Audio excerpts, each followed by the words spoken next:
Okay, what type of funding do you use to buy businesses? Okay, great question. Great question. I'm going to give you all a little bit of a finance lesson here, which will be hopefully very helpful.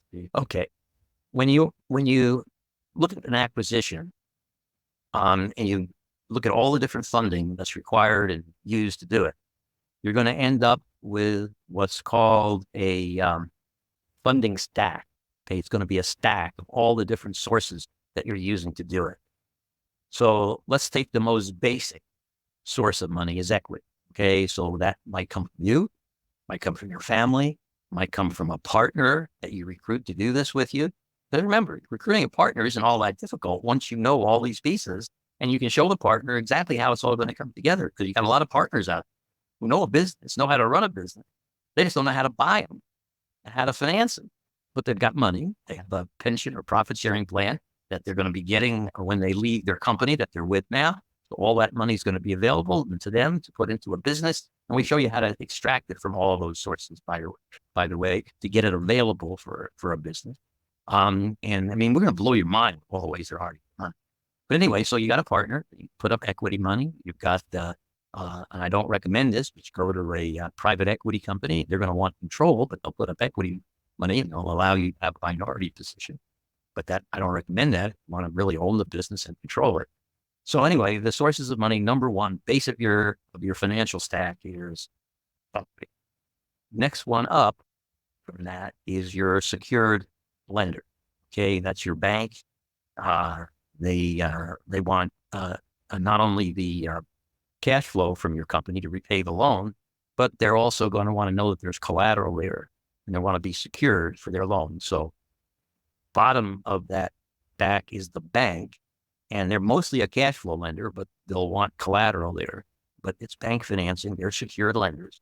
And then on top of them is you have asset-based lenders who are asset lenders. They lend on the strength of the collateral, but they're not as concerned about cash flow. That's your problem, because they're going to collect their money one way or another. We're closed, they're happy to do it. They don't want to do it, but they're happy to ask. All right, so now you got equity, you got secured debt, you got super secured. Right? This is where the whole thing is about the security. All right, on top of that, you have something that you could refer to as mezzanine lending or mezzanine loan. These are folks who charge a lot more than those other guys for the money. So if you could borrow from the bank at 7 to 10%, your mezzanine loan might be 12 to 18% money. Okay, but they don't get collateral. They don't even get a personal guarantee. Okay, if you're getting a small mezzanine loan, $1 million, $2 million, $3 million, they might ask you for a personal guarantee. But believe it or not, if you're getting 10, 20, 30 million, they don't ask you for a personal guarantee. They're looking at the deal, the sole source of the repayment of that money. So that's really good. Okay, you're going to be doing bigger deals. It's a reason to do bigger deals, because you're going to be less exposed on risk, and you're going to have cheaper money because everybody's going to want to be loaning and investing money in your company. The bigger the deal, the easier it's going to be to raise great money for the purchase of the business.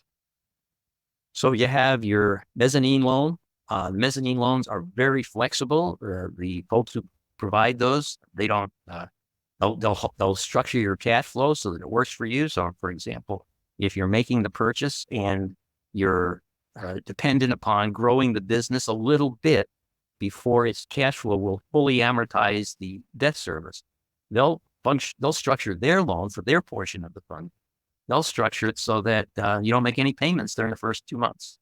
Then during the next 4 months, it's interest only. Then after that, you amortize principal as if it was a 10-year loan. But then at the end of the third or fourth year, you do a balloon payment and fully pay off the balance. So planning is how to do that. And there are lots of ways to do it, but mezzanine loan is a very effective tool for making a business acquisition. And then you've got seller financing, which is another form where they generally might take a security interest in the company, but they'll be behind your secured lenders.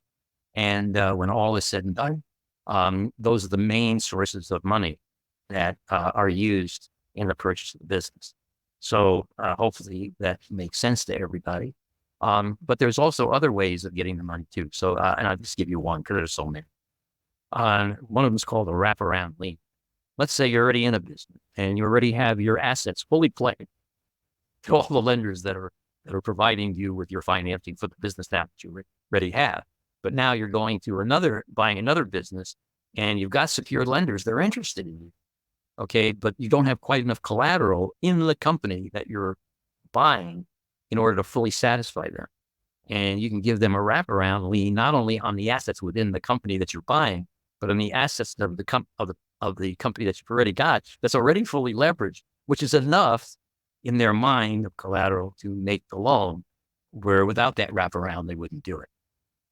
You got to get involved with folks, and you got to get involved with us, because whatever the situation that comes up, we will take you through so many solutions that we've perfected over the years for how we get these things, done.